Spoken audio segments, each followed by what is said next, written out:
अस्सलाम वालेकुम नाज़रीन, प्रोग्राम अप फ्रंट के साथ मैं हूं आदिल निज़ामी। नाज़रीन, सुप्रीम कोर्ट ऑफ पाकिस्तान में सुन्नी इत्तेहाद कौंसिल की रिजर्व सीट्स के हवाले से केस की समाअत आज मुसलसल दूसरे रोज़ भी हुई। अटॉर्नी जनरल पाकिस्तान ने आज अपने दलाइल मुकम्मल कर लिए हैं। आज भी जजेस की जानिब से रिमार्क्स देखने को मिले हैं। चीफ जस्टिस की सरबराही में 13 रुकनी लार्जर बेंच ने केस की समाअत की, जिसमें आज जो रिमार्क्स हमारे सामने आए हैं, जस्टिस अतर मिनल्ला ने रिमार्क्स दिए हैं कि एक सियासी जमात को इलेक्शन कमीशन ने इंतखाबात से निकाल दिया। कमीशन ने खुद आइन की संगीन जो खिलाफ वर्जी की क्या अदलिया की जिम्मेदारी नहीं कि इसे दुरुस्त करे। इसके साथ हमने देखा कि दीगर जो जजेस हैं उनकी जानिब से रिमार्क्स सामने आए हैं। कुछ सवालात भी जो है आज की समाअत में उठाए गए। जस्टिस मुनीब अख्तर ने कहा कि मौजूदा तनाज़ा इलेक्शन कमीशन की गलतियों की वजह से सामने आया है। क्या सुप्रीम कोर्ट के फैसले की रोशनी में इलेक्शन कमीशन ने इतने ज़्यादा आज़ाद उम्मीदवार बनाए, क्या अदालत ये गलती दुरुस्त नहीं करेगी? एक और सवाल भी उठाया कि क्या कानूनी ऑप्शन नहीं अपनाना चाहिए जो इस गलती का अजाला करे। इसके साथ अटॉर्नी जनरल ने आज जो है अपने दलाइल मुकम्मल किए। अटॉर्नी जनरल ने आज आज़ाद उम्मीदवारों के हवाले से बताया कि पार्लिमानी पार्टी नहीं बना सकते। आज़ाद उम्मीदवारों ने इसी में शामिल होना है जो पार्टी कम से कम एक सीट कौमी असम्बली में रखती हो। अटॉर्नी जनरल ने आज ये भी बताया कि सुन्नी इत्तेहाद कौंसिल इंतखाबात में जीती तो है तो जो पार्लिमानी पार्टी बन सकती है, अगर एक भी सीट जीती होती तो पार्लिमानी पार्टी जो है वो बन सकती है। जस्टिस आयशा मलिक ने कहा कि अगर इलेक्शन कमीशन सुन्नी इत्तेहाद कौंसिल सियासी जमात तस्वर नहीं करता तो पार्लिमानी पार्टी कैसे बन सकती है। जस्टिस अतर मिनल्ला ने कहा कि ये साबित हो चुका है कि इलेक्शन कमीशन ने अदालती फैसले की गलत तशरीह की है। चीफ जस्टिस काजी फायज़ ने कहा कि अदालत इंसाफ के तकाज़ों का नहीं, आइन और कानून का इतलाक़ करती है। सुप्रीम कोर्ट के फैसले इंसाफ पर मबनी हैं। हर फैसले ने आइन को फॉलो किया। बाद सुप्रीम कोर्ट ने मखसूस नशिस्तों के मुतालिक जो केस की समाअत है वो 9 जुलाई तक मुलतवी कर दी है। आइंदा इसकी समाअत होगी। इसके साथ साथ हम देख रहे हैं कि यूनाइटेड नेशन का इंसानी हकूक़ कमीशन उधर से एक कानूनी राय जो है वो सामने आई है। जो वर्किंग ग्रुप है उन्होंने बानी PTI के हवाले से अपनी राय का इज़हार किया है। उनकी कैद को बिला जवाज़ करार दिया। इसके साथ साथ इलेक्शन पर भी कमेंट किया है। दूसरा हम देख रहे हैं पाकिस्तान तहरीक इंसाफ के इंटरनल जो पॉलिटिक्स है, इन हाउस जो मामलात हैं वो शिद्दत इख्तियार करते जा रहे हैं। वो लोग जो पार्टी छोड़ करके दोबारा पार्टी में आने के लिए कोशा हैं, जो मौजूदा लीडरशिप है उनकी जानिब से उनके हवाले से बयान दिए जा रहे हैं। इल्ज़ाम तराशी का सिलसिला जारी है। आज के प्रोग्राम में इन इशूज़ पर हम बात करेंगे। सबसे पहले मेहमानों का तारुफ आपको करवाता चलूँ। स्टूडियोज़ में हमारे हैं सेनेटर हमायूं मोमिन साहब। बहुत शुक्रिया सेनेटर साहब टाइम देने के लिए। वीडियो लिंक पे हमें जो मौजूद मेहमान ज्वाइन करें, ताहिरा औरंगज़ेब साहबा हमारे साथ होंगी और सहर कामरान साहिबा रानमा है पाकिस्तान पीपल्स पार्टी की, वो भी हमें ज्वाइन करेंगी। सेनेटर साहब, आज आपने देखा कि जिस तरह केस की समाअत हुई, क्या लग रहा है कि केस बड़ी तेज़ी से मंतकी की जानिब अपने बढ़ रहा है? जिस तरह आज हमने देखा कि अटॉर्नी जनरल ने भी अपने दलाइल मुकम्मल कर लिए हैं, तो पाकिस्तान तहरीक इंसाफ को क्या तवक्कुआत हैं? बिस्मिल्लाहिर्रहमानिर्रहीम, या का नाबुदु व या का नस्तईन। देखिए, जो मैंने देखा, जो मैंने महसूस किया, सही भी हो सकता है, गलत भी हो सकता है। मैंने महसूस किया कि वहाँ पे एक शख्स जो उन बेंचों में बैठा हुआ है, जो सवालात उठा रहे। अब अगर मैं और आप दो जज हैं, मैं सवाल करता हूँ, आप मुझे टोक देते हैं या आप अगले को कह देते हैं कि यार इसके क्वेश्चन को रहने दो, तुम आगे बढ़ो। इससे मुझे ऐसा जाहिर होता है, अब हो सकता है ऐसा ना हो, बज़ाहिर ये जाहिर होता है कि आप जो है ना, आप इस क्वेश्चन या इस चीज़ में आप बायस नज़र आ रहे हैं। अब उसकी दो वजूहात हैं, सही है गलत है, मतलब गलत भी हो सकता है, लेकिन यहाँ पे चूँकि एक चीज़ ऐसी आई थी कि कोई टाइम बढ़ाने की बात थी और उसमें डायरेक्ट बेनिफिशरी भी हो सकते हैं।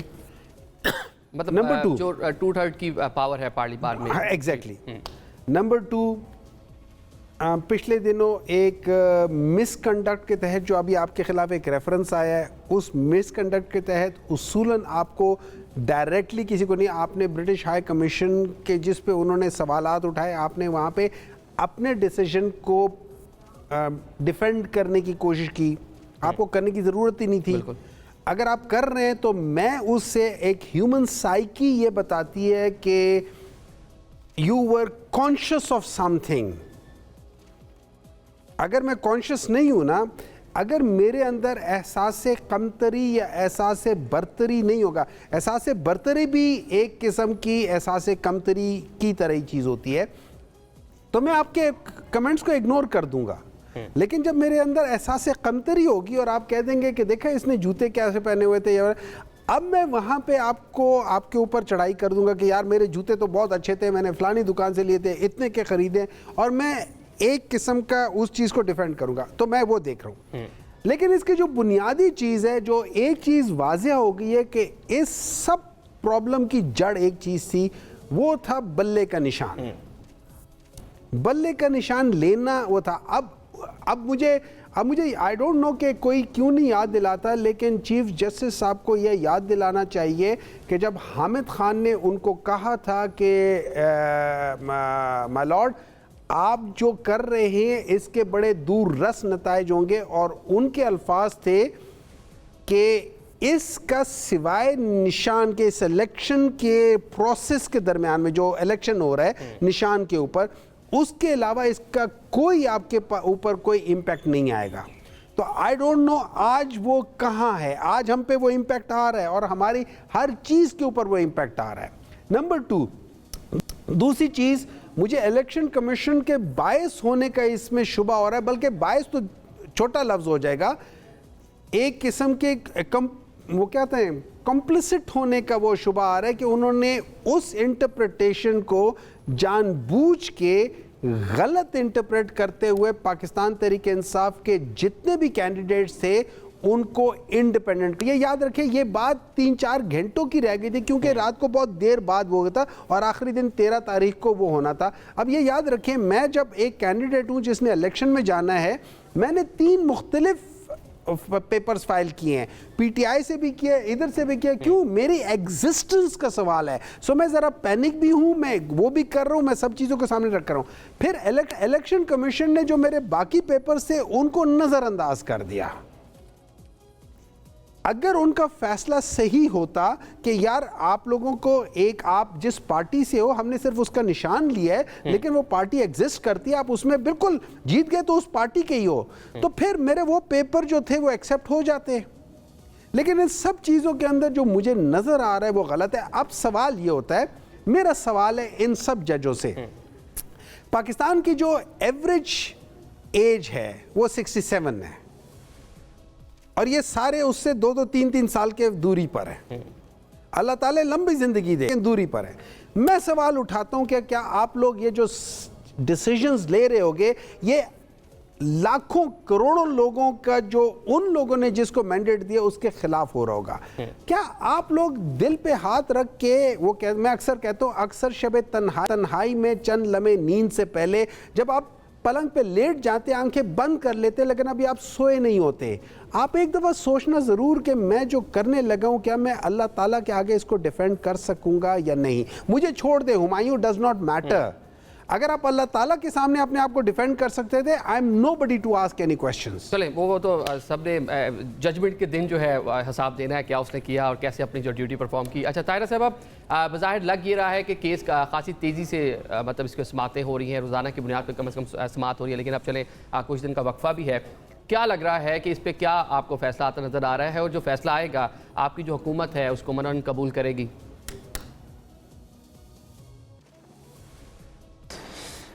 बिस्मिल्लाहिर्रहमानिर्रहीम। इससे पहले भी अदलिया के जो फैसले आए, हम हुकूमत में थे या अपोजिशन में थे, हमने हर फैसला मनो अमन कबूल किया। ये आप हमारी तारीख़ मुस्लिम लीग नून की देखें कि जब बेगम कलसूम नवाज़ बिस्तरे मर्ग पे थी और मियाँ नवाज शरीफ साहब अपनी बेटी के साथ पाकिस्तान तशरीफ़ लाए, उन्हें पता था लंदन में कि मैं जाऊँगा तो मैंने गिरफ़्तारी देनी है, लेकिन उन्होंने रूगर्दानी नहीं की, कोई बहाना नहीं किया, एयरपोर्ट से उतरे, सीधे पुलिस ने अरेस्ट किया, जेल चले गए। हमने तो हर फैसला कबूल किया है।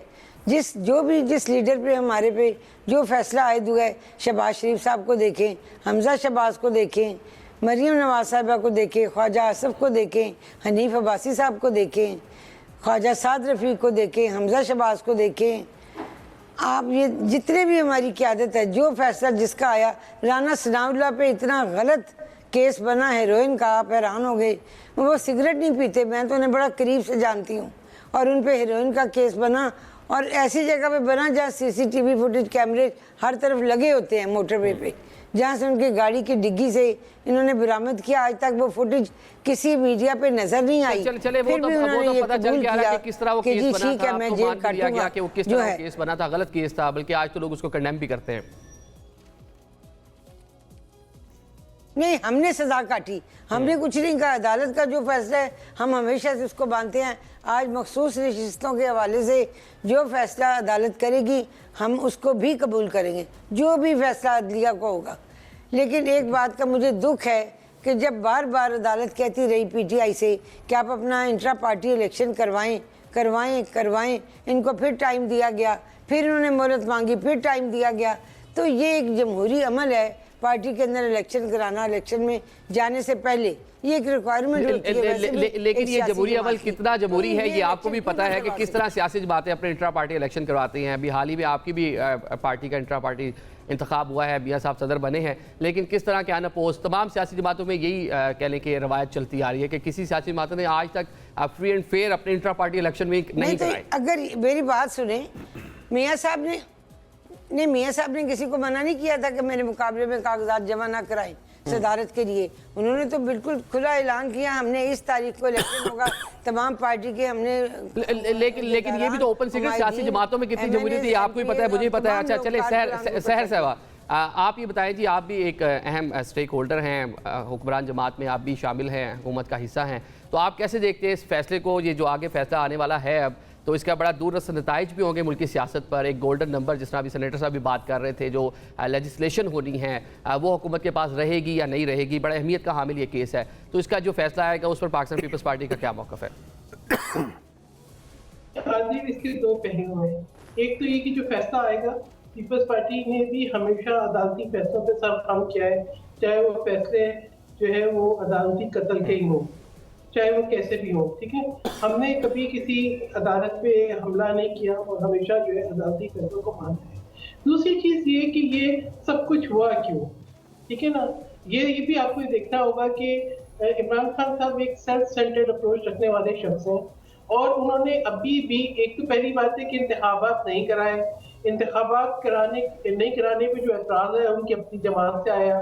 जिस जमात के जिन रुकन ने एतराज़ किया, इन्होंने कहा हमारी पार्टी से ताल्लुक नहीं है, लेकिन ना उनका कोई रेजिग्नेशन था ना कोई टर्मिनेशन था, तो फ्लॉज तो बहुत सारे। लेकिन उससे अहम चीज़ ये है कि आपको जब आज़ाद इलेक्शन लड़ना था तो आपने अपने इल्हाक के लिए एक ऐसी जमात का इंतखाब क्यों किया जो कि खुद अपने टिकट पे जिसने इलेक्शन ना लड़ा हो।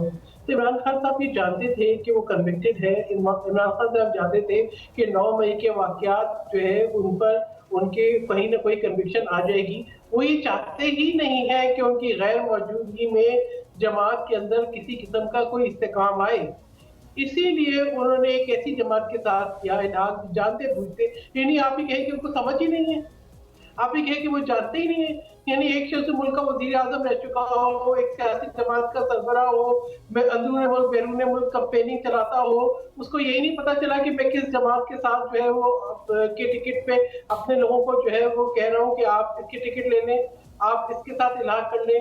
उन्होंने अपनी कोई लिस्ट ही नहीं जमा कराई। उन्होंने कहा जमात इस्लामी के साथ कर रहे हैं, JUI के साथ कर रहे हैं, किसी और जमात के साथ कर रहे हैं। फिर ऐसी जमात का इंतखाब किया जिसने अपनी खवातीन की फहरिस्त ही जमा नहीं कराई। तो क्या ये ऐसे हो गया अचानक अनजाने में?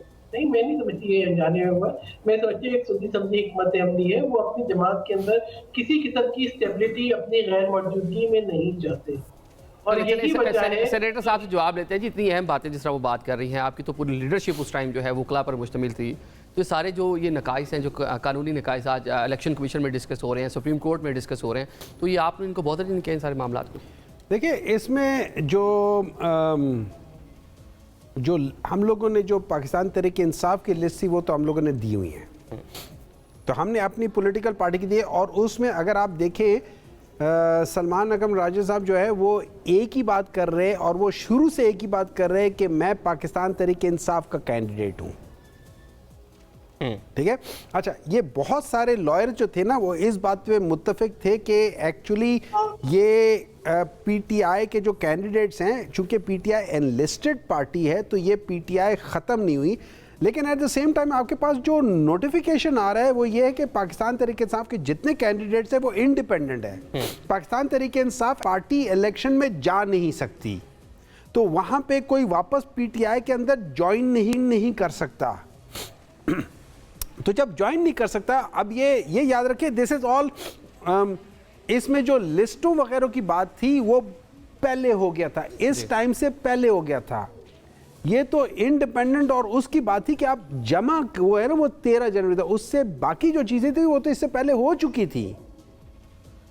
उसमें उस वक्त हमारे दिमाग में ये नहीं था कि हम लोगों ने किसको ज्वाइन करना है। पिक्चर आपको भी क्लियर नहीं थी आगे होना क्या है, किसी के पास क्लियर नहीं थी, कोई क्लैरिटी थी नहीं। अच्छा, उसके बाद अब सुन्नी इत्तेहाद वालों के साथ हमने जानना था, क्योंकि उस से एक और था जो जिस पार्टी को हम ज्वाइन करने के लिए कहते हैं, नहीं उसके अलावा वो पीटीआई फंक्शनल है या कौन सी थी, उसको हम वो बल्लेबाज जो थे ना, उसको जब हम उसमें करने गए थे वो बंदा गायब हो गया, पैबरा का डैबरा, बंदा ही गायब। वो जब बंदा आया तो उसकी आइडियोलॉजी बदल गई थी।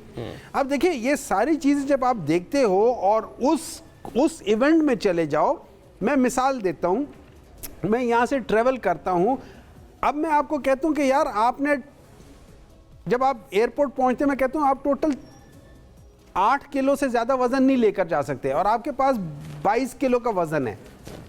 अब आप क्या करोगे? आप उसको बुक कर दोगे कार्गो में, मैं कहूँगी जी कार्गो तो आपको अलाउड ही नहीं है। अब आप क्या करोगे? फिर आप 3-4 उनको दे दोगे, जान पहचान वाले लोग बैठे उनको दे दोगे। अब मैं उनको जहाज में अगले उसमें उतरवा देता हूँ, मैं कहता हूँ यार आप यहाँ से कर लो। देखिए पॉइंट मैं ये करना चाहता हूं कि ये एक डिलिबरेट अटेम्प्ट था ऑफ इलेक्शन कमीशन के पाकिस्तान तहरीक इंसाफ को नहीं जिताना, और उसकी बेसिस सिर्फ ये इलेक्शन का सिंबल और ये चीज नहीं थी, उसकी एक हिस्ट्री है। इलेक्शन एक्ट के तहत उसको आर्टिकल 209 के तहत सिर्फ 4 सर्टिफिकेट चाहिए इंट्रा पार्टी इलेक्शंस के। आपने ये करा लिया, ये करा लिया, ये करा लिया, पैसे बता दिया, ये चीज है। उसको डिटेल में जाना, डिटेल में जाना। आपका एक ग्रुप जो है वो इलेक्शन कमीशन में चला गया, जी हम इलेक्शन कंटेस्ट करना चाह रहे थे, कहां इलेक्शन हुआ, ना डेट दी गई, ना तरीका किया गया, पार्टी आइन फॉलो नहीं किया गया। देखिए एक मिनट, अकबर एस बाबर गए तो इलेक्शन कमीशन ने सारा मामला आगे टेकअप किया ना। देखिए तब भी वो नहीं कर सकते, वो Akbar S Babar election commission में जा भी नहीं सकता, उसको हाई कोर्ट जाना चाहिए। इलेक्शन कमीशन के इख्तियार नहीं है, ये उसके इख्तियार नहीं है, उसने अपने इख्तियारात से तजावुज किया उस चीज के अंदर। नंबर 2, अगर अकबर एस बाबर गया तो सबसे पहले उसने ये बताना है कि भाई उसने अप्लाई किया था उस दिन, वो उस दिन गया था, उसने जाके कोशिश की थी, कोई डॉक्यूमेंट, वीडियोस पेश की उन्होंने, कोई इलेक्शन कमीशन में कोई नहीं किया, वो सिर्फ इलेक्शन उसने देखे, वो सिर्फ वहां गया था, बात पूछ करके वापस आ गया। अकबर एस आई वर्क, मतलब जब अकबर एस बाबर थे मैं भी उधर ही था, मुझे पता है कि किस तरीके से काम होते हैं, मुझे पता है उन्होंने क्या कुछ किया है। आज वो खामोश है, आ सारी चीजें, उसको बाकी चीजों के ऊपर कुछ नजर नहीं आ रहा। देखिए इन चीजों को छोड़ दे, पॉइंट ये है कि इलेक्शन कमीशन इन सब चीजों के बावजूद election commission intra party elections के अंदर जाके किसी भी पार्टी की इंट्रा पार्टी चीजों को नहीं छेड़ सकता, वो कर नहीं सकता। ये उसका ना देखा, ना 209 में, ना 2010 में, ना 215 में, किसी चीज में नहीं। लेकिन आपने उस टाइम इलेक्शन कमीशन में उसकी डायरेक्ट इख्तियार चैलेंज नहीं किया, आप लोग वहाँ पेश हुए, आपके वकला भी पेश हुए, उसको उस टाइम समाज को चैलेंज नहीं किया, उसका हिस्सा बने। चले अभी सुप्रीम कोर्ट में पूरा मामला है, देखते हैं इस पर क्या फैसला होता है। लेकिन हम ये देख रहे हैं कि मुल्क की सियासत में एक अनरेस्ट जो है वो हमें देखने को मिल रहा है, और ये भी कहा जा रहा है कि आने वाले जो आइंदा चंद माह हैं वो हुकूमत के लिए मुश्किल हो सकते हैं। साबिक खातून अव्वल जो है बुशरा बीबी, उन्होंने भी एक उनका बयान जो है वो सामने आया, उन्होंने कहा जी हुकूमत अल्लाह ही इसको गिरा देगा और वेरी सून उनको ही लगता है कि गिर जाएगी, और हुकूमत पर उन्होंने तहफ़्फ़ुज़ात का भी इज़हार किया। ताहिरा साहब ये बताइएगा कि अगस्त का महीना कहा जा रहा है, अफवाहें हैं मुल्क में कि हुकूमत के लिए कोई मुश्किल वक्त आने वाला है।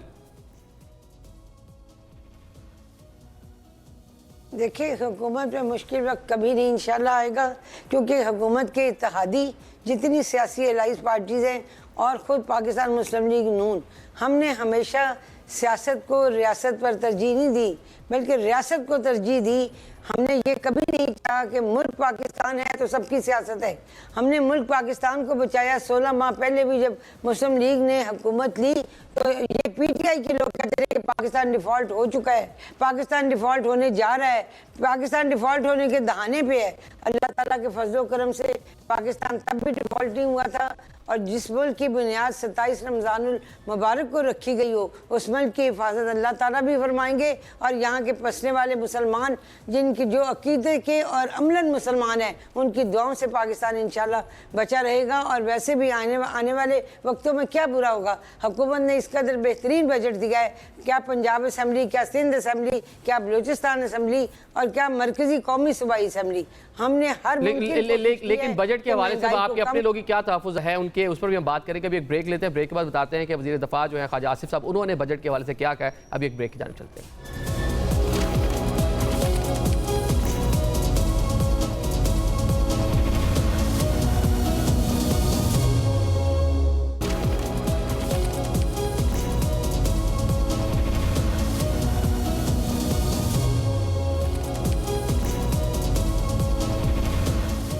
Welcome back after the break. आज प्रोग्राम के सिलसिले को आगे बढ़ाते हैं। जिस तरह ब्रेक से पहले बात कर रही थी ताहिरा साहब, आप जो बात कर रही थी बजट के हवाले से, आपके वफाकी वज़ीर दफ़ा हैं ख्वाजा आसिफ साहब, उनका कहना है कि बजट में जो टैक्सेस लगे हैं ये IMF के दबाव पर लगे हैं। IMF पाकिस्तान की खुद मुख्तारी के लिए ख़तरा है। मतलब आप जो अदारा पाकिस्तान की खुद मुख्तारी के लिए ख़तरा है। अपोजिशन भी बात कर रही है, बजट के हवाले पर तहफ़्फ़ुज़ात का इज़हार कर रही है और ये कह रही है कि बजट IMF का बजट है। तो आपके खुद वज़ीर दफ़ा जो उसको इंडोज़ कर रहे हैं उस पूरे मामले को।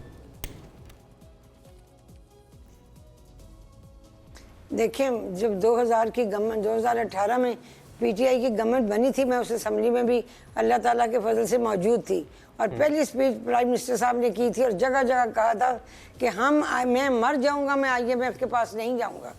और ये उस वक्त ये बीज बोया गया महंगाई का कि जब उन्होंने ये बहुत बुलंद बांग दावे किए और फिर हमने उसी असम्बली में देखा कि यही पीटीआई और यही प्राइम मिनिस्टर साहब और यही वज़ीर ख़जाना जिनको उन्होंने अरस्तु बना के पेश किया, कुछ माह के बाद ही उसके खिलाफ तहरीक अदम एतमाद करके दूसरे फाइनेंस मिनिस्टर साहब वो ले आए थे।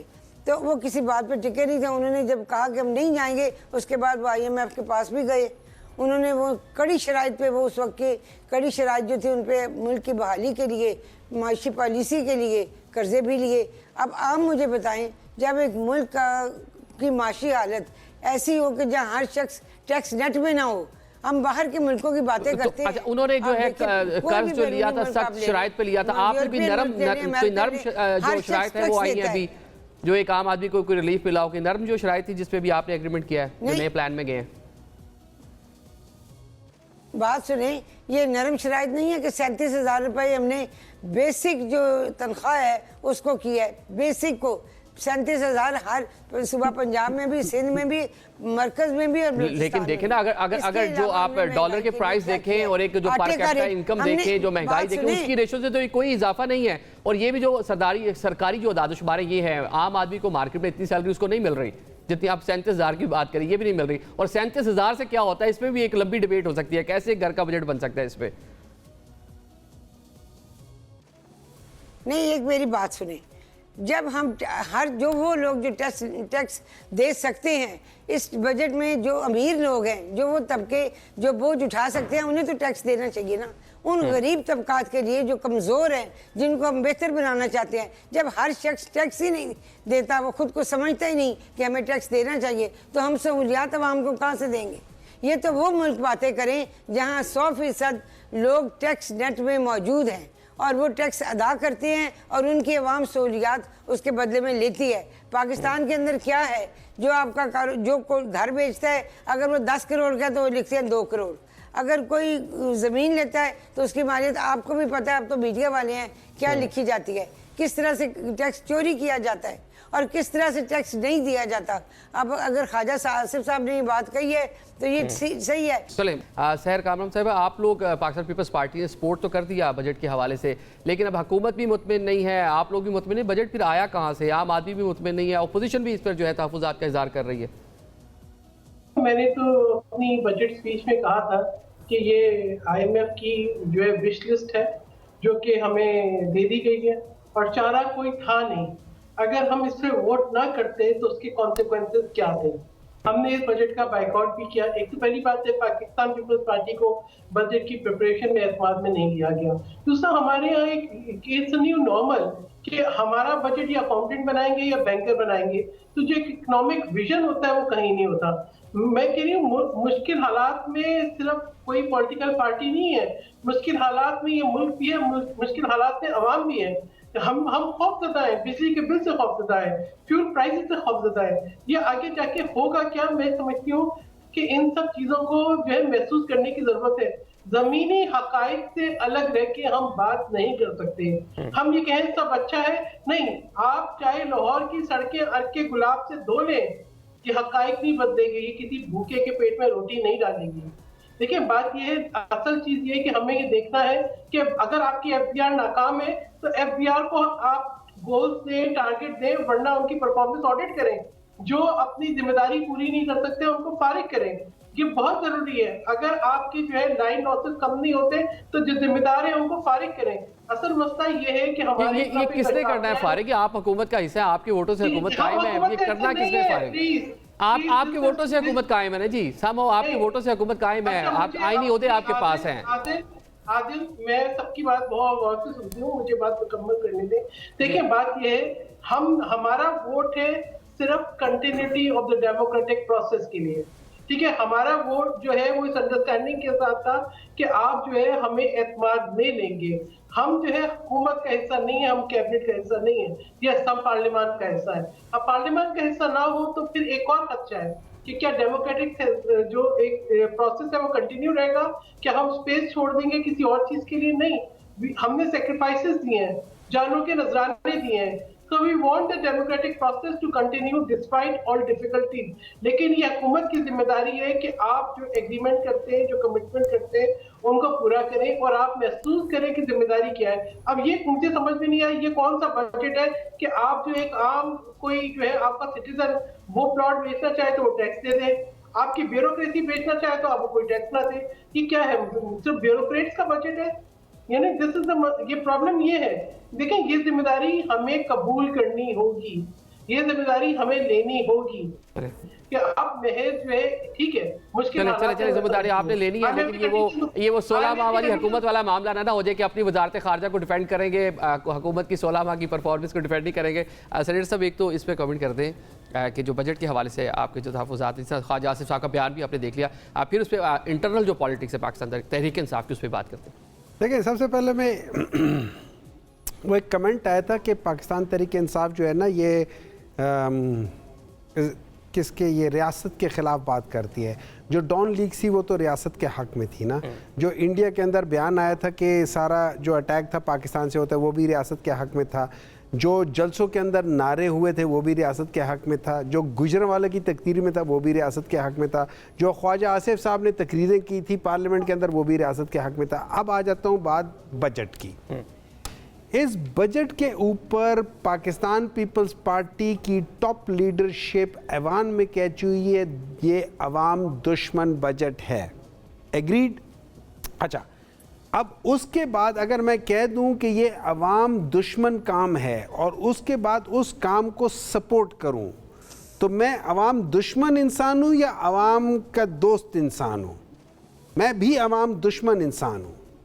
तो बेसिकली अवाम दुश्मन बजट पेश करने वाले, और ये याद रखें ख्वाजा आसिफ साहब इनके बड़े सीनियर बंदे हैं और बहुत हर एक चीज़ के बारे में बड़े आराम से, और वो फिर जो मिनिस्टर वगैरह सब कुछ पता है, उनको पता है कि ये अवाम दुश्मन बजट बना है। और इनके प्राइम मिनिस्टर ने कहा है कि ये IMF ने हमें कहा कि करो, हमने IMF की सारी बातें मानो अन मान ली हैं।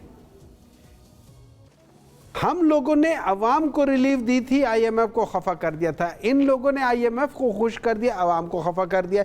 इनकी जो मेन मकसद है IMF को खुश करना है। इनका मकसद अवाम को खुश करना नहीं है, उसको रिलीफ देना नहीं है। इन्होंने मांगा क्या है? इन्होंने मांगा जो PSDP वाले जो फंड्स वाली चीज़ें वो हमें बताएं, क्यों उसमें पैसा है। इन्होंने कहा है कि जो इन्होंने इंट्रोड्यूस किया है कि जी ये ऐवान में जितने लोग हैं इनकी टिकटें इनको 25 से 30 कर दें, इनकी तनख्वाहें कितनी बढ़ा दें, ये सारी चीज़ें कर दें। उसूलन इनको कहना चाहिए था कि जो सबसे कम शख्स है ये जिसकी तनख्वाह है उस पे कर लो। और बजट में सिंपल सी बात है, आईएमएफ सिर्फ एक काम करता है, जो अपनी इनकम और अपने एक्सपेंसेस को बराबर कर दो, ठीक है।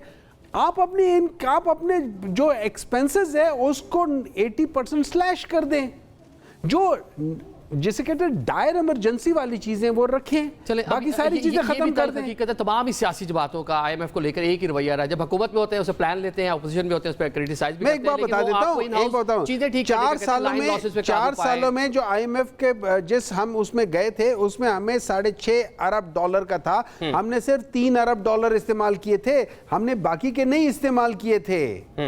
चले अब इंटरनल पॉलिटिक्स पाकिस्तान तहरीक इंसाफ में फवाद साहब आपके सामने हैं। मरवत साहब का एक ये शॉर्ट पर सुन ले, शेर अफजल मरवत साहब क्या कह रहे हैं क़यादत के, और जो लोग दोबारा से पार्टी में आना चाहते हैं उनके हवाले से क्या मौक़िफ़ रखते हैं, ये जरा ये सुन लें। फवाद चौधरी साहब का ये हक नहीं बनता है कि पीटीआई की मौजूदा क़यादत पे तनकीद करें। फवाद चौधरी साहब जिस दिन इस्लामाबाद हाई कोर्ट के साथ वाली सड़क पे पुलिस की सिपाहियों को देख के भागे, उसके इस भागने के फेल ने पूरी पीटीआई का सर शर्म से झुकाया। तो लिहाजा वो किसी को जो है मशवरे न दे। मौजूदा जो क़यादत है वो जो फेल्ड है और इमरान खान के खिलाफ है, वो चाहे कितनी फेल्ड हो लेकिन कम अज कम डट के तो खड़ी रही उस कड़े वक्त में खान के साथ, इसकी तरह भगोड़ा तो नहीं बने। ये सुन लीजिए मरवत साहब क्या फरमा रहे हैं फवाद साहब के बारे में और साथ साथ इनको भी तहफ़्फ़ुज़ात हैं मौजूदा लीडरशिप पे भी। पार्टी में जो इख्तिलाफ़ात हैं, जो ग्रुपिंग की बात हो रही है, ग्रुप इनका भी बताया जाता है। एक तो विद इन पार्टी जो मौजूदा लीडरशिप है उसमें मसाइल हैं, जो पुराने लोग हैं वो दोबारा से आना चाह रहे हैं, तो ये पाकिस्तान तहरीक इंसाफ मसाइल इन हाउस कब ठीक करें? देखिए सिंपल सी बात है, जो पुराने हमारे दोस्त वापस आना चाह रहे हैं, अगर आप मुझसे पूछे 100 बिस्मिल्लाह, लेकिन वो डिसीजन ना मैं लूँगा, ना मरवत साहब लेंगे, ना असद कैसर लेगा, ना उमर अयूब लेगा। ये डिसीजन इमरान खान का है और इमरान खान ने कहा भी है कि ये डिसीजन उन्होंने कहा है कि ये शाह महमूद कुरैशी साहब और वो लेंगे। इन स्पाइट ऑफ दैट कि उनके सॉफ्ट कॉर्नर थे बाज़ लोगों के लिए कि जिनके ऊपर बड़ा प्रेशर था, लेकिन उन्होंने कहा जब मैं बाहर आऊँगा तब लूँगा। तो इस वक्त इन सब को खामोश रहना चाहिए और ख़ास तौर पे वो सारे लोग जो इमरान खान से मोहब्बत करते हैं, जो पीटीआई के समझते हैं हम उनके साथ लॉयल हैं, ये वक्त नहीं है इस इशू को उठाने का, ये वक्त नहीं है। तो अगर आपकी लॉयल्टी पीटीआई और इमरान खान के साथ है तो इस वक्त पे इसको नहीं उठाना, खामोश रहे। Number 2, with in the party किस पार्टी के अंदर इख्तलाफ नहीं है। मौलाना फजलुर रहमान के होते हुए एक ग्रुप अलग हो गया, आसिफ अली जरदारी और बिलावल भुट्टो के दरमियान में प्रॉब्लम है। एक कुछ कहता है, वो कहता है ये बच्चा है, इसको कुछ नहीं पता, इसमें सिखा रहा हूँ। उसके बाद PMLN के अंदर क्या चीज़ हो रहा है, उनका प्राइम मिनिस्टर था वो छोड़ के अपनी नई पार्टी बना गया। उनका फाइनेंस मिनिस्टर कुछ और कहता है, उनका आजकल का डिफेंस मिनिस्टर साहब फाइनेंस मिनिस्टर नहीं, आजकल का डिफेंस मिनिस्टर क्या कह रहा है, वो भी कुछ कह रहा है। उनके जावेद लतीफ क्या कह रहा है, उनके असद वो क्या नाम है, ये जुबैर उमर है, वो क्या कह रहा है। देखिए ये प्रॉब्लम्स चलती रहती हैं। आप मुझे बताएं आबिद शेर अली और राना सनाउल्लाह के दरमियान में क्या है, एक दूसरे में गोलियां चला चुके हैं। तो ये चीजें डिफरेंस रहती हैं, इनको आप नजरअंदाज करें। लेकिन बाजार ये लग रहा है पाकिस्तान तहरीक इंसाफ के बड़ा एक अहम और सेंसिटिव टाइम है, तो इसमें पार्टी के अंदर जो इस वक्त मेरी सारे लीडरशिप से ये रिक्वेस्ट है, this is not the time, this is not the time. ठीक है जी, प्रोग्राम का वक्त बिल्कुल खत्म हुआ जाता है। तमाम तीनों मौजूद मेहमानों का बहुत शुक्रिया, इजाजत दें, अल्लाह हाफिज।